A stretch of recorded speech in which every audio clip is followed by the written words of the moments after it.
Will it ever be enough, my friend?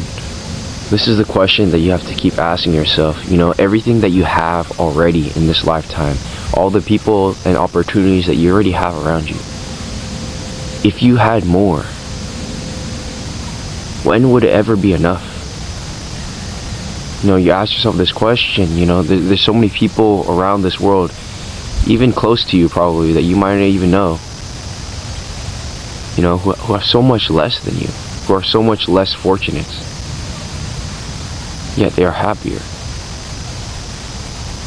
Yet they don't take the things that they have in their life for granted, the people in their lives for granted. And they fully receive and they fully acknowledge and appreciate everything that God has given them. And you wonder why the rich are always the ones who suffer the most spiritually, and why it is the poor who are the most rich in God's kingdom.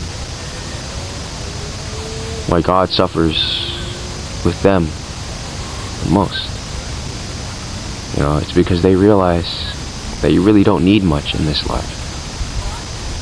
And oftentimes, the root of all of our problems in this life, you've heard it said, is pride, and it is because we think that we know better than God, that we know what we want, or rather that we know what we need, my friend, what our heart desires.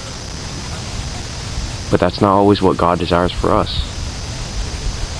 Thinking that if we had more, thinking if you had that one magical person to fill this gap, this void in your heart, in your life, my friend, if you made more money, if you had more friends, if you were better at whatever it is that you're doing, when will it ever be enough, my friend?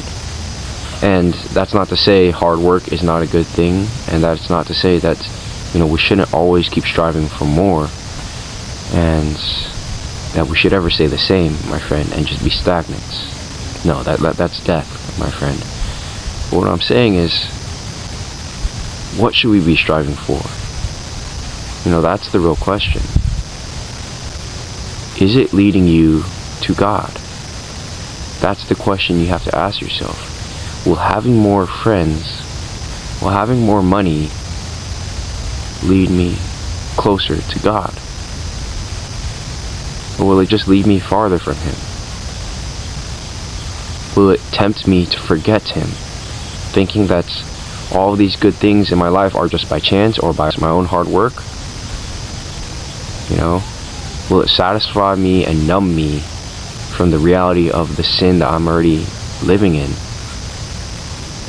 and make me forget and acknowledge the fact that all this comes from God and that I need Him to save me?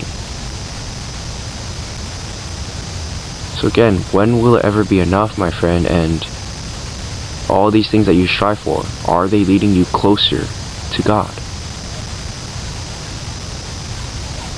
Are you even making the fullest possible use of the things and, maximizing the opportunities that you have, the people that you have around you?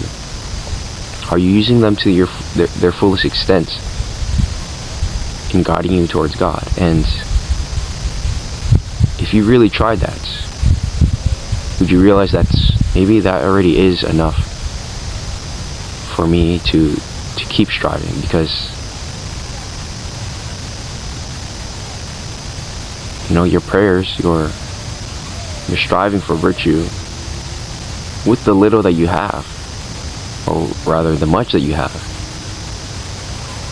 When you're striving after this unattainable thing, this infinite thing, greater than infinite things such as God itself, you realize that it will never be enough. But that's all you really ever needed to at least try and show God that you're searching. And so I think it's important to take a step back sometimes and reflect, my friend, on what it is your greatest priority is in your life right now. Is it really your career? Is it really just money that's the goal? Just feeling normal and fitting in? Or Are you really trying to grow here in relationship with Him through the things you already have?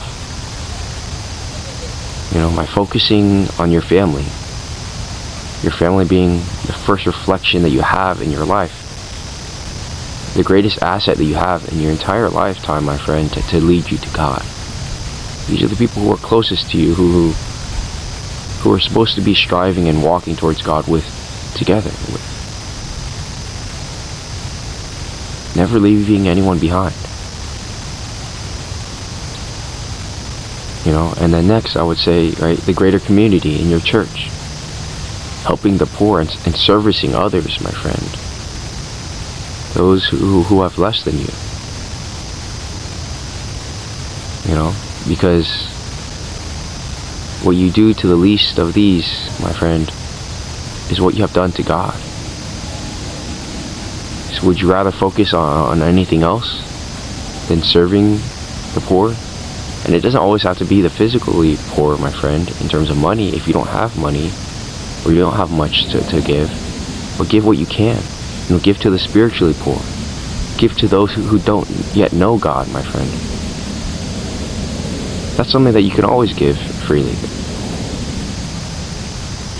Give the gift of yourself, my friend, by learning about God, by growing in faith and understanding of God, and sharing that gift with people, sharing your experience, walking that path with them, and for those who are just starting, guiding them to this path, planting these seeds around the world, my friend, in your community. That's what you can do, and it doesn't cost anything. And in fact, you have everything to gain from it, nothing to lose.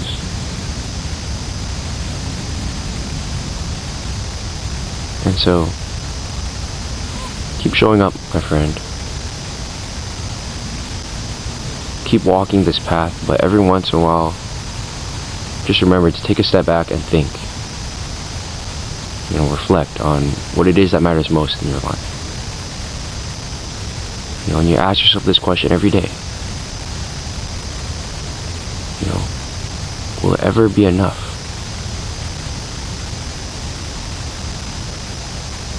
And is it leading me to God? Or is it pulling me away from Him? And if you can answer that, my friend, you'll know where you're going.